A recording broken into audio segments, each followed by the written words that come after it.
Bonjour Madame Drouin. Merci beaucoup d'avoir pris quelques instants pour nous parler. Donc, on va commencer assez rapidement dans le sujet. Vous êtes résidente de Bourgette. Oui, Et je crois que votre famille est une famille souche de Bourgette. oui, c'est ça, c'est ça. Mon grand-père est né en 1865. Mon grand-père Urtubise, Augustin Urtubise, est né en 1865 et la famille Urtubise, c'est une famille souche. Alors, il était du début de Bourgette. Est-ce que la famille Urtubise était des fondateurs de la paroisse? De ça, je ne suis pas certaine, mais je sais que le premier à être inhumé au cimetière de Bourgette, c'était un Urtubise aussi. Et ma grand-mère, c'était une Étier, Exoré Étier, de Bourgette. Les Étiers aussi, c'était une famille de souche de Bourgette. Du côté de ma mère, Martel, aussi, mon arrière-grand-père est arrivé à Bourgette. Il partait de Saint-Hermas, je crois, et puis il est arrivé à Bourgette. Et mon grand-père Martel, Napoléon, se sont installés dans l'ouest du village et mon grand-père Urtubise dans l'est. Donc les deux maisons sont encore debout aujourd'hui. Ah oui? Oui, oui, oui. Il y a de l'histoire parce que les deux maisons, la maison de mon grand-père en briques rouges, c'est mon neveu Denis Saumur qui l'habite mais présentement. Et l'autre maison des Martel, je ne sais plus qui est là présentement, mais elle est encore debout. Donc, je suis chanceuse, les deux sont Donc, deux maisons patrimoniales. patrimoniales. Oui, c'est ça, c'est ça.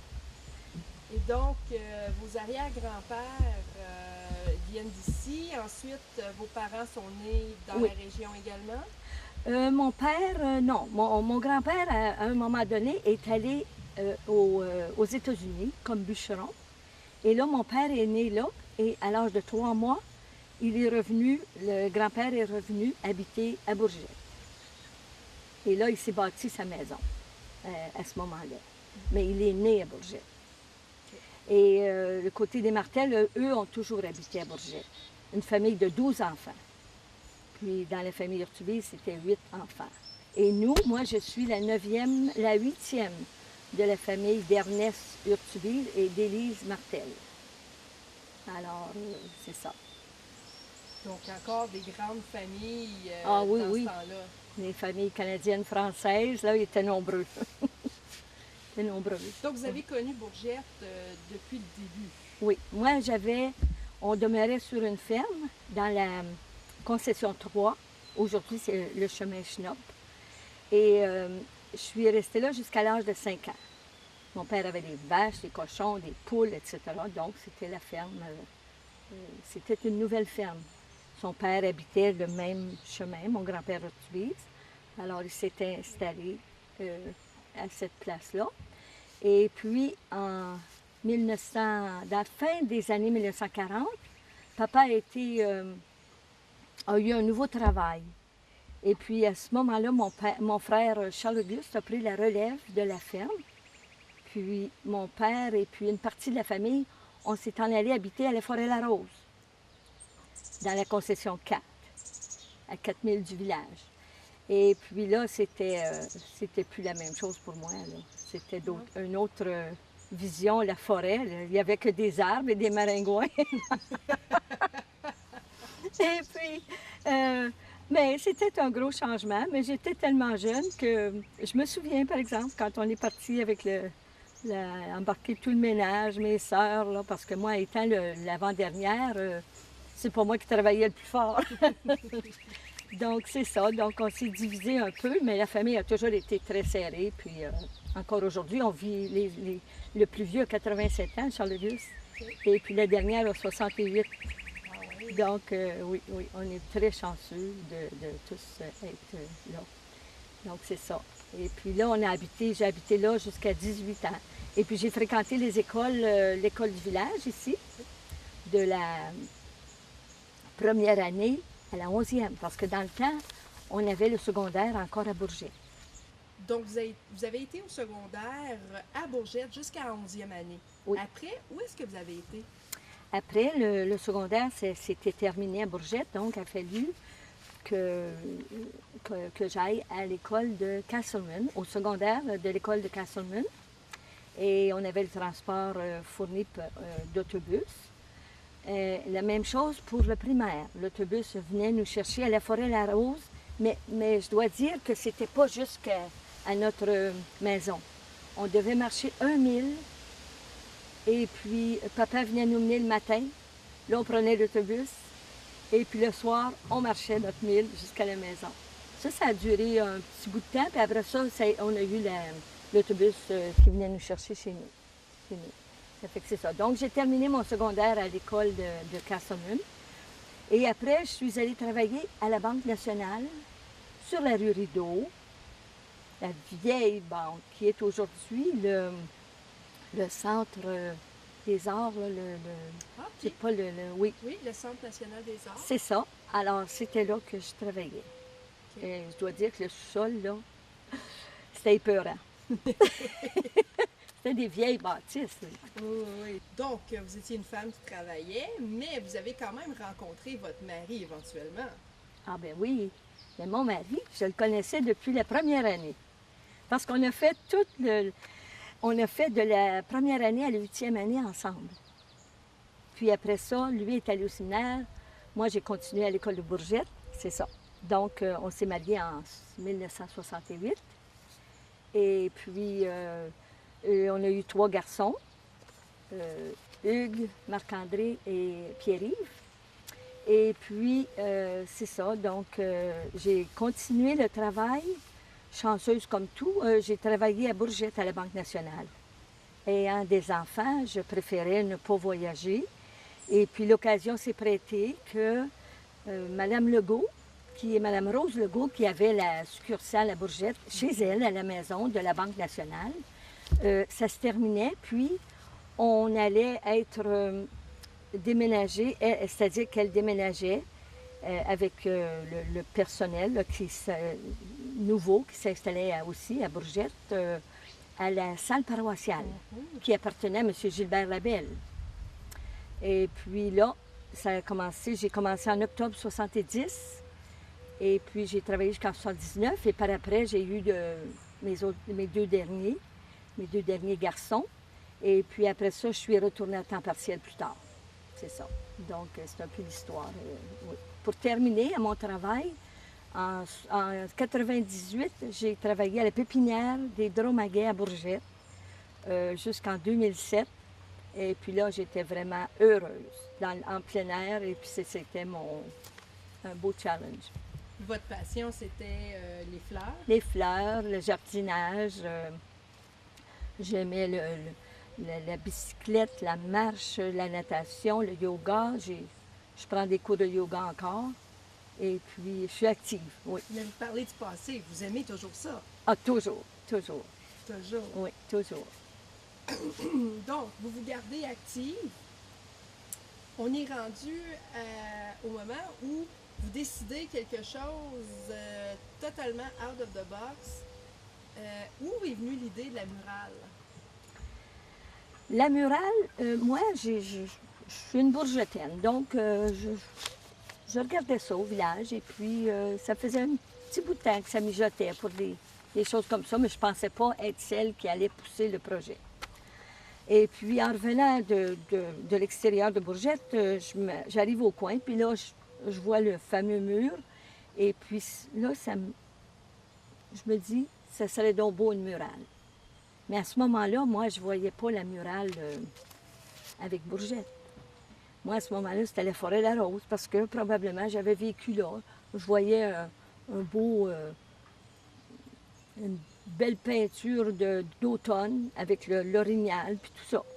Maintenant, à notre première rencontre, d'abord le comité, est-ce que je le nomme encore, parce qu'il a déjà été nommé, mais il y avait les 2 propriétaires, Denis Bélanger et Serge Lortie. Et puis après ça, bien, j'avais demandé Jocelyne Leroux, Colette Dromaguet, Chantal Burel, il y avait Caroline Pilon, il y avait aussi, je pense que je les ai tous nommés, puis moi, Marc Roy, du Club Optimiste, parce qu'on avait besoin d'un support, d'un organisme, et Marc était dans le Club Optimiste, donc il s'était intégré avec nous. Et puis, à cette première réunion-là, M. Bélanger a fait le commentaire que lui aimerait voir l'histoire de Bourgette sur la murale. Donc, ça a été ça. Ça a été son désir, a été exaucé. Oui. Donc, l'idée est venue à la base de faire quelque chose d'historique. Oui, c'est ça, historique. Donc, à partir de là, quelles ont été les étapes pour la murale? À partir de là, la première réunion, le 17 février 2017, et puis là, après ça, ça a été un peu lent, parce que là, c'était les subventions.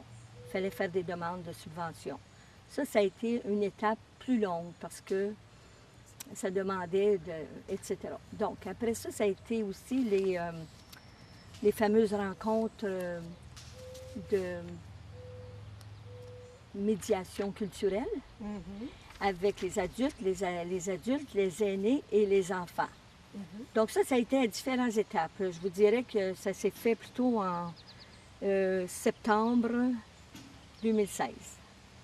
Et puis les enfants, ça a été en avril 2017. Donc ça a pris un peu plus de temps, mais ça s'est fait quand même.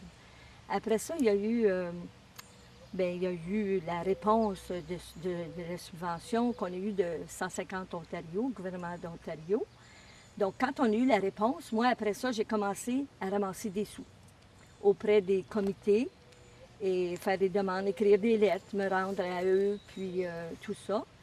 Et puis, pendant ce temps-là, bien, les autres du comité, on travaillait à toute cette préparation-là. Il y a eu, après ça, quand on était certain de recevoir du gouvernement de l'Ontario, un 10 000 $. Et puis, avec ce qu'on avait ramassé des comités, là, on n'était plus en bon moyen, oui, d'avancer dans le projet. Donc, ça a été l'appel aux artistes.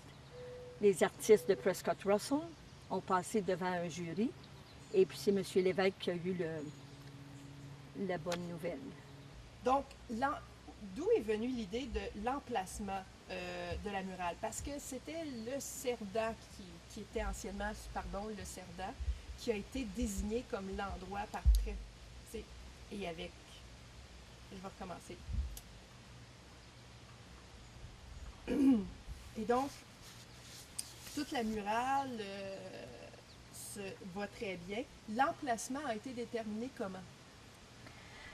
Bien, l'emplacement, nous, comme je vous dis, cette bâtisse-là, cet édifice-là qui appartient maintenant à Serge et Denis, déjà, c'était le magasin des Lortie à Bourgette, la famille d'Albert Lortie. Et avant ça, c'était un monsieur Goulet qui appartenait à ça, au tout début. C'est lui qui l'a fait bâtir. Là, je ne peux pas me rappeler de l'année, là, mais ce projet-là m'a forcé à aller dans le livre de M. Lalonde, Antonin Lalonde. Oui. Très beau livre. Il en reste encore des copies au presbytère, ceux qui veulent s'en procurer. Alors, j'ai lu ça, que M.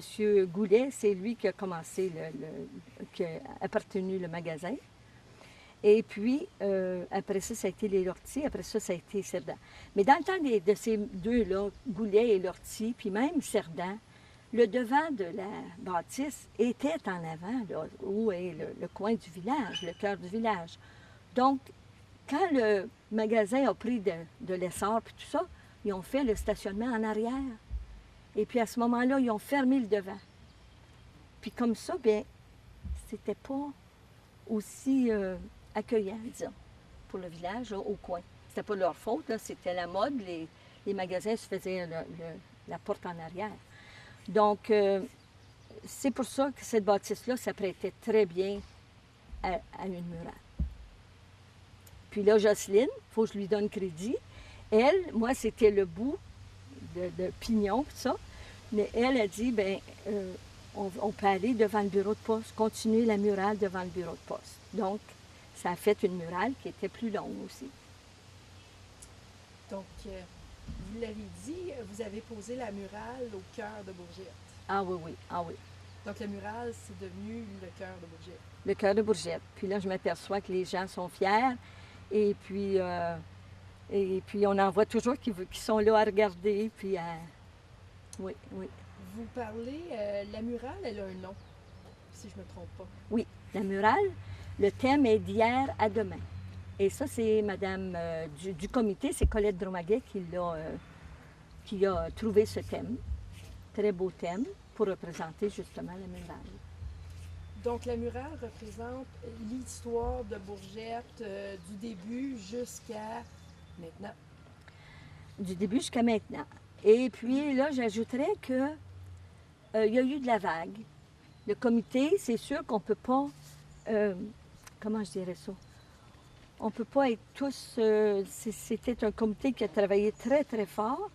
Et puis pour trouver que, pour enfin que la murale ait une histoire historique, tout ça, on a mis des bâtisses, la fromagerie, l'école, l'église, etc. Mais dans le temps, dans les années 40, 50, 60, il y avait beaucoup de commerces à Bourgette, même 70. On avait des stations d'essence, on avait 2 à Bourgette. Donc, il y a beaucoup de commerces qui ont laissé. Mais dans le temps, on avait besoin de ça parce que Ottawa était loin, il n'y avait pas de centre accommodant comme aujourd'hui autour, Rockland, etc. Alors, ces commerces-là, on aurait tous voulu les voir sur la murale. Puis je sais que les gens, le soir de l'inauguration, les gens étaient nombreux à venir. On était très contents parce que la température n'était pas sur notre bord, comme on dit. Mais ces gens-là, bien, c'est sûr qu'il y en a qui ont dit, bien, écoute, il y a eu un docteur à Bourgette, il y a eu une forge à Bourgette, 2 forges à Bourgette. Il y a eu, écoutez, il y a eu même des magasins de linge à un moment donné. Il y a eu une bijouterie. M. Aldéric Sicard qui a fait beaucoup pour Bourgette aussi. On a eu des plombiers, on a eu ici, on a eu, écoutez, c'était vraiment un village actif. On est encore actif, mais ça, c'est plus là. Et puis, le comité, à ce moment-là, j'ai réalisé, et je prends le blâme, là, j'assume, que ça aurait pu être encore plus étudié, en ce sens qu'on aurait pu avoir encore plus de ces choses-là, de ces bâtisses patrimoine-là que je vous nomme, là. Et puis, c'est toujours blessant peut-être pour les gens, mais on ne pouvait pas tout mettre. Et puis aujourd'hui, je m'aperçois que après le dernier panneau qui reflète les enfants et puis tout ça, les jeux d'eau, bien, si quelqu'un le fait, ce ne sera pas moi. On pourrait pousser ce panneau-là puis continuer dans les bâtisses d'antan, en mettre d'autres. Mais ça, c'est un projet. Moi, je le lance comme ça, puis ça pourrait être fait parce qu'il y a encore de la place. Ou bien sur une autre bâtisse. Mais c'était un de mes regrets à moi, là. Je ne parle pas des autres dans le comité, mais moi, j'aurais aimé ça, mais je pense que la planification, ça en prend beaucoup. C'était un projet, moi j'étais OK, je l'avais poussé le projet, mais j'avais peut-être pas l'expertise qu'il faut pour tout ça. Bien écoutez, on a été quand même, j'avais sur le comité des membres exceptionnels qui étaient dans les arts, connaissaient très bien des compétences vraiment et tout ça. Mais il faut mentionner que le début du comité, le début des subventions, tout ça, ça s'est déroulé en même pas 6 mois. Ah non, ça a pris, je vous dirais, 1 an et demi. C'est quand même pas beaucoup. Non, c'est pas beaucoup. Et là, il faut dire que là, en partant le comité, puis en débutant tout ça, on s'était donné comme objectif de finir avec le 150e, les Fêtes du Canada. Donc, oui, ça nous pressait un peu, là, malgré tout.